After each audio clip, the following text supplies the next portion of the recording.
Have you ever been on a film set and felt intimidated when someone handed you a radio to use? Did you get nervous when you heard your name called and wondered if you'd respond in a proper manner or give other crew members something to laugh about for the duration of the film? Crew members who are new to a film set struggle with using walkie-talkies. Only those with Secret Service aptitude like to wear them. Most crew members would forego the earpiece if it weren't for the fact that they have to stay in touch with their department. What's even more confusing is listening to a person on your radio speaking while someone else is standing right in front of you having a second conversation. Today, we're going to talk about film set walkie-talkie etiquette and how to adapt to carrying on two simultaneous conversations. So, let's get started.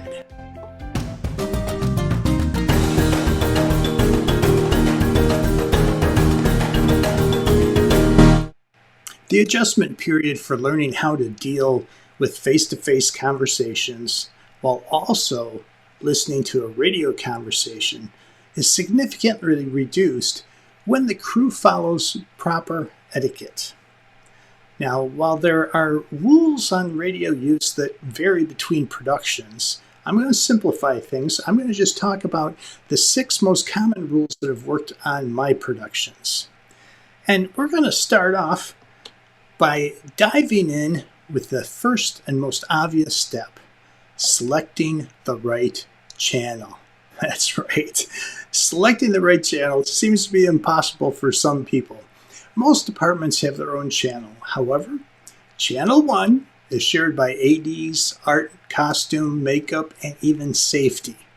This results in Channel 1 being kind of a restricted channel to essential and necessary conversations only. Be brief. Get off that channel as fast as possible. Anything that's lengthy or specific needs to shift to Channel 2 or whatever designated channel you might have. The goal is to keep the unnecessary dialogue in people's ears to a minimum. The crew benefits when the channel is clear for immediate and important contact. Most crew members use the radio as a listening tool when department heads give instructions. You need to pay attention because the last thing a crew member wants to do is ask a question that was just asked by someone else, especially if it had just been answered. The crew must train themselves to pick out and listen to their department voices only. The next step is pushing to talk. That's right, push to talk. Sounds really simple. It is, but there's a lot of people that don't do it right. The timing of when a person speaks and the speed at which they click and hold down the button or they release it to take off the talk button makes all the difference in whether their comment is fully understood. So to ensure that your voice is heard, hold down the talk button for half a beat before speaking. Also, when you finish your complete comment, before releasing the button, stop talking, then release it. I know it sounds obvious, but trust me, it's a common error by a lot of new filmmakers. If a person asks you to repeat your comments, don't get nervous and speak faster or bumble it up. Here's the thing. It might not be your fault that they need you to repeat.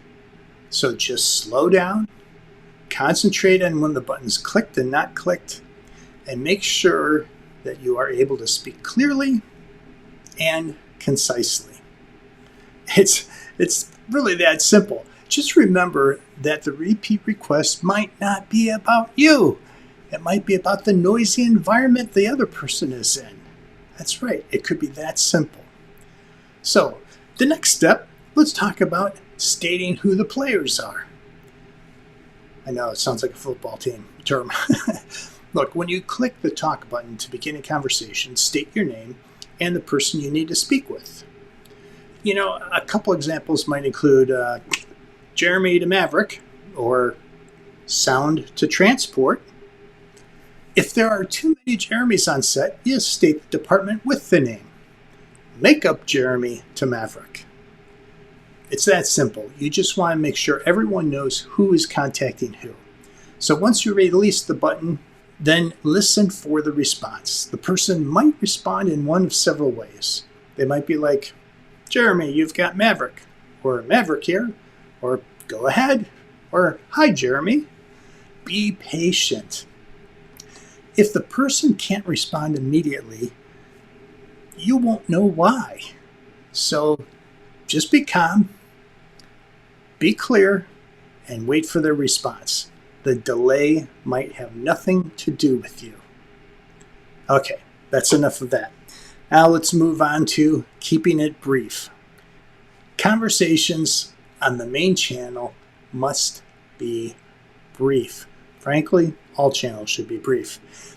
But anything beyond a couple of sentences on the main channel requires the conversation to be moved to channel 2 or 3 or whatever it is.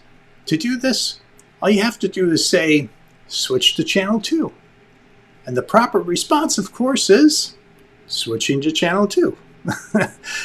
While channel 2 is off the beaten path of most conversations, it isn't a private channel. So make sure you don't say anything you'll regret later. That's right, a lot of newbies say things they will regret later. Okay, next we are going to talk about speaking clearly. I know it sounds like something wild to talk about, but it's really important to speak slowly and clearly, holding the microphone 1 to 2 inches from your mouth. Any closer and your voice will distort. Any farther away and you might not be heard. Now, if you have a big booming voice, maybe pull it away a little bit. There is no reason to yell in the radio regardless. And if someone's having a hard time hearing you, yelling just distorts it. That's not the answer. Part of clarity is knowing what you want to say before you say it. Crew members don't want to talk on the fly and find themselves saying something that comes across as, shall I say, odd and makes everyone laugh. They might not be able to live it down if they do. Clarity might also be achieved on windy days by cupping your hand around the microphone to make sure the wind doesn't distort your words. The bottom line is you have to be focused on being clear and concise. Which brings us to our next point, care for your radio. Now, we all know the battery is going to eventually die. Fresh batteries are typically available in various locations around the set. If you are in an urgent situation, ADs often carry a spare battery. You didn't hear that from me. Keep in mind, you want to be able to also keep your radio dry, because if you're in a moist area or it's downright raining, you do not want any kind of faulty radio issues happening because of the rain. It will make your day absolutely miserable. Now, the best way to protect your radio, regardless of the weather conditions, is to get familiar with it. Just as sharpshooters can assemble and disassemble their guns blindfolded, you need to know your radio as an extension of yourself. You have to become intimate with it, if you don't mind that term. Make sure you can turn it on and off, adjust the volume, and switch between channels without looking. Use the properly assigned channels. In no time, you will be able to have a conversation with the person in front of you while listening to the person speaking in your ear. Your walkie-talkie communication skills will make for a successful production. And after all, that is what this is all about. So let's do a quick little summary here. You got to select the right channel.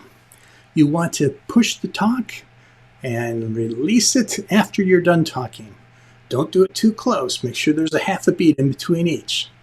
State who the players are. Hey, it's CJ to so-and-so or whatever.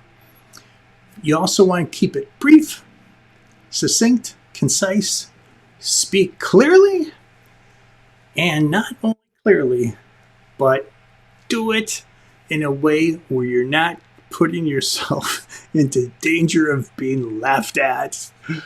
And finally, of course, learn to take care of your radio. You need to take care of your radio so that it's a continued tool that you use throughout the entire production without any issues. Okay, that's it for today. Hope you enjoyed the show. Have a great time.